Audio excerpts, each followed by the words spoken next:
This is pathetic turnout. This is really...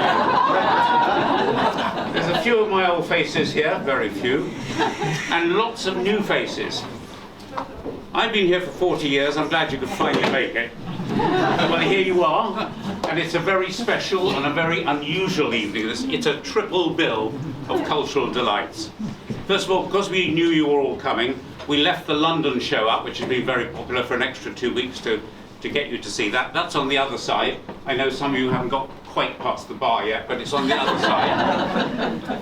And on this side, we've got the Italy show. It launches tonight as a sort of minor addendum to the main course. But the Italy show does do some of the things that Annabel tries to impart in her life. Artists, travellers went to Italy and they brought back vicarious delights for us. So we're celebrating that, 200 years of effort. And some of the contemporary artists who are bringing a new energy to it are here tonight. I'll introduce you later. Thirdly, and most importantly, we have Annabel Streets. She's Annabel Streets tonight. Good, Matthew. Get her in control. None of this Annabel app stuff. We have, and launching the book, The Walking Cure. Now, I've got to declare an interest here. I am the life president, treasurer, and secretary of the St James's branch of the Annabel Abbs Appreciation Society. There's a lot of groups all around the world, but here I am the boss. I've read them all, and I love them. So if any of you are here on false pretenses, I can mark your card. Top of the list, I love Frida. Frida, who was the original Lady Chatterley. Then I suppose the Joyce Girl. I loved Sleepless. What a unique book that was. I really enjoyed that.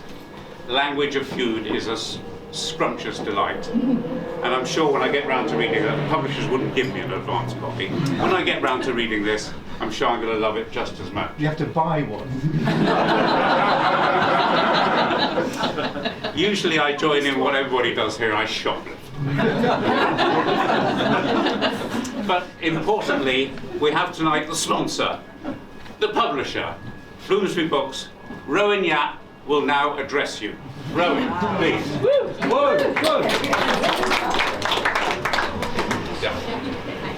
Hi everyone, so I'm Rowan and I'm Annabel's publisher at Bloomsbury, and I just want to say a very brief few words about the book before handing over to Annabel.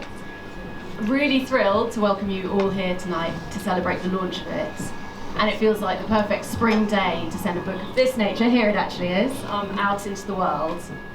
So I've worked in publishing for 20 years, I've published many books in that time, but I honestly think there's two books that stay in my mind the most, and they're both Annabel's, both published by Bloomsbury, and both incidentally on sale tonight. So there's The Walking Cure, and then there's her other book, 52 Ways to Walk. And the reason I think about them all the time is because when I'm lucky enough to get away from my work desk and step out for a walk, I have your voice, Annabel, in my head, telling me about the many benefits, physical and mental, of going on a walk. So even if it's a really rainy day, I'm thinking about the rain sort of stopping the pollution, I'm thinking about the smells that the rain's unlocking, I'm thinking about the restorative negative ions sort of spreading into the air. Or if I'm walking in an urban sprawl, which I mainly am, I'm thinking about the strong tradition of women walkers who've enjoyed urban walking. So for example, Greta Garbo walking New York twice daily. I think that the fact that you write such a brilliant blend of anecdote and kind of weaving together the sort of scientific research is an amazing thing, because it really means that it's, everything you talk about has lodged into my mental landscape. So that's incredible. And I think the thing about walking is it's an incredibly universal and democratic thing. And so for me, I think the fact that you give us the impetus to do this thing that's just on our doorstep, and that you sort of insert joy into something that could feel a really day-to-day thing, is a very special thing. And finally, just to say that I think joyful is a great word to actually encompass everything about the publication, because genuinely, from start to finish, it's been an absolute joy to work with Annabel. She's incredibly collaborative, she's so positive, and I just can't wait now to see this book go out and bring joy into other people's lives.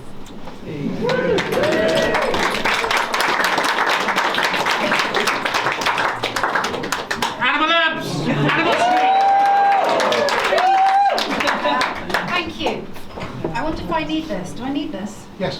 Yes. Well, we've got 4 kids. Yes, I do a lot of shouting. I have 4 kids. Do I need the microphone? No.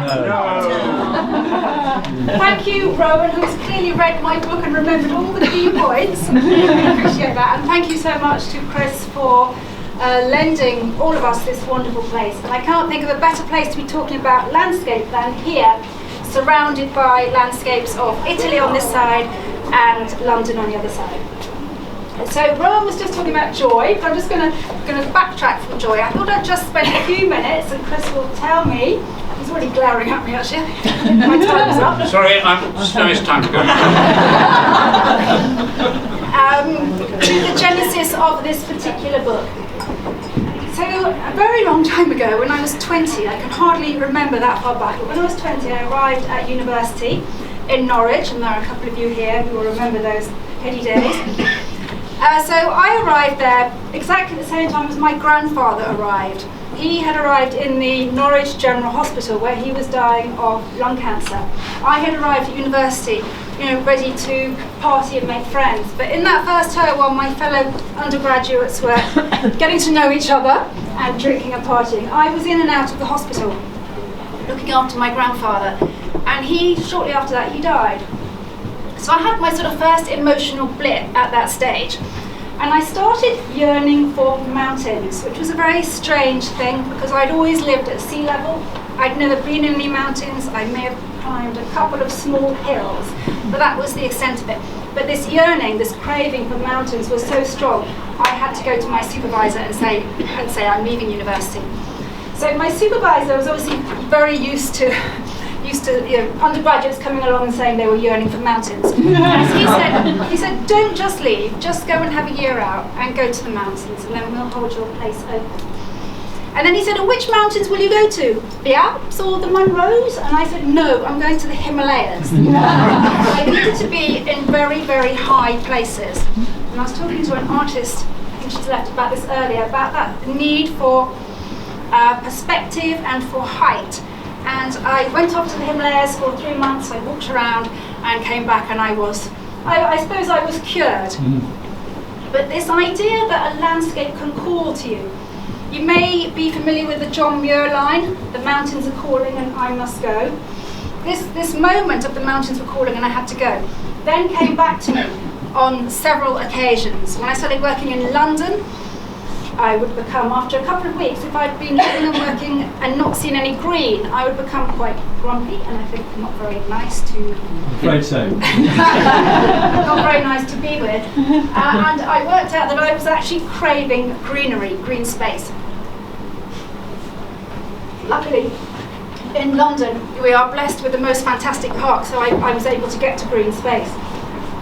But then later on, in the middle of the heady .com boom, and some of you from those days here, I had small children, I was working around the clock.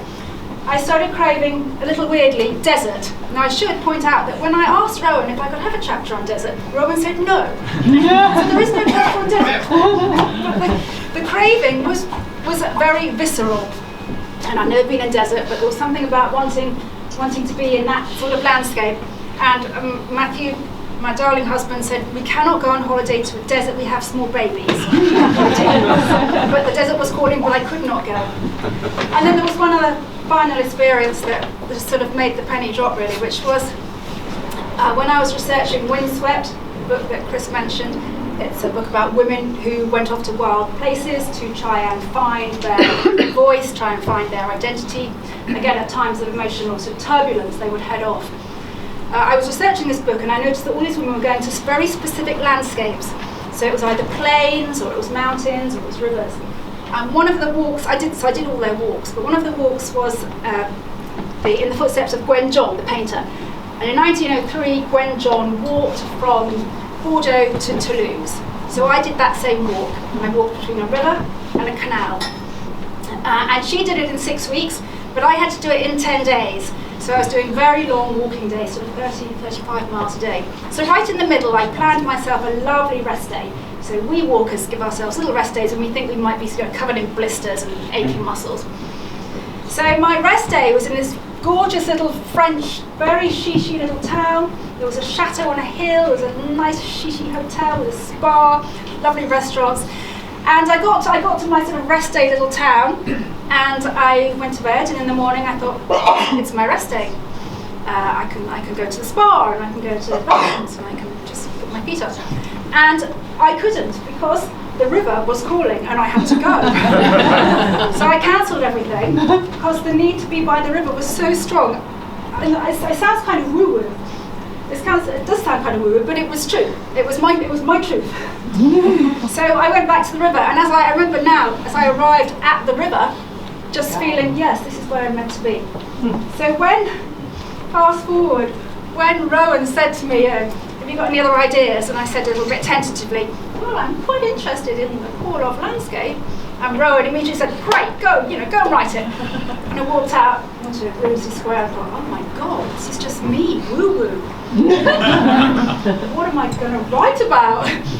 So I started doing what I always do. I started ringing around, talking to marine biologists, neuroscientists, environmental psychologists, and it turns out that in the last few years there's been a whole ton of data and studies looking at how landscapes call to us, literally at a cellular level. So this started with and I'll mention this because it's really relevant when we're looking at paintings. This sort of goes back to the 1980s, when a bunch of doctors in a hospital noticed that patients in a room with a view of trees seem to be getting better much more quickly than patients in other rooms. So they set up a study, and they took a group of people who had gallbladder operations, split them into two. One half had a room with a view of a brick wall, classic London view, and the other half had a view that looked at trees. Those that were looking at trees got better 3 times faster. They needed less pain relief, and they left with much better mental health. They were much happier when they left. So at that stage, scientists started thinking there's something about what we look at, that's affecting us at a molecular level. It's not just aesthetic. It's not just that's a pretty painting or that's a nice view. It's actually affecting us in our cells. And I found this really interesting. And so the book, which looks at 20 different landscapes, there's not a brick wall in there, but it looks at forest and woodland, beaches, city centres, cemeteries, canals, rivers, cliff tops, mountains, goes through each of those landscapes and looks at the effect those landscapes have on you psychologically, emotionally, physiologically and biologically. And I'll just stop, but briefly I'll just say a couple of the things I found that sort of blew me away really. The first one was, I'll go back to the mountain scenario. When we are at quite a moderate altitude, you might think of it as a Ben Nevis altitude, our bodies start producing a hormone which is made in our kidneys, and it does that because the air is thin and there's not so much oxygen. So it does it to sort of help us deal with the lack of oxygen. But that hormone has antidepressant qualities, and pharmaceutical companies are now trying to replicate this hormone in a pill. You don't need a pill though, you just go into the mountains and there it is. And another thing that really fascinated me was what happens with sea air. So I'm going to stop after sea air. So I think we need to go and look at these beautiful paintings. When we are by the sea, we're inhaling sea air. Sea air is actually full of vitamins, minerals, and fatty acids. Who knew? I had no idea. And these come from the plankton. So when the plankton at sea level bloom and die, they send off great gusts of nutrients, which we then absorb, which is why people often say they sleep better, and they often do sleep better after they've been by the sea, and why people often have this sense that I must get to the beach. It might just be they have a vitamin deficiency. So very quickly on paintings, I think the great thing about landscape artists is that they refresh our gaze. They see things that we don't see. They help us to articulate things that we do see but we don't really understand. And I think when I was here the other day looking at these paintings, I was just trying to see whether I was having which paintings I had a visceral response to, and trying to understand why that might be. Is it the water? Is it the height? Is it the perspective that I get when I look at a mountain? Is it the light and the shade? What is it? And trying to understand whether it's just my mind that's responding aesthetically, or whether I'm actually having a physical reaction. Because I think these things are perhaps more complicated than we ever thought. So on that note, I'm going to go downstairs and sign some books.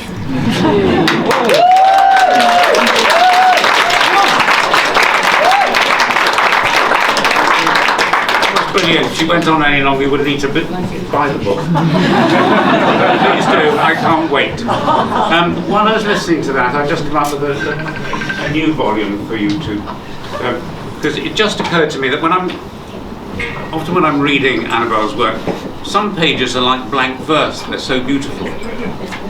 And then two, this is unprepared. Into my mind, this girl inspired me to remember two things from my sixth form. Wordsworth, in the Lake District, looked up and said, a landscape of vision of trees, a mountain ascending, a vision of trees. And on the other hand, again inspired, Percy Bysshe Shelley and Eugenian Hill said, I love all waste and solitary places, where we taste the pleasure of believing what we see is boundless, as we wish our souls to be. So your next job is a little volume of poetry. You are our new romantic poet. Thanks, Annabel.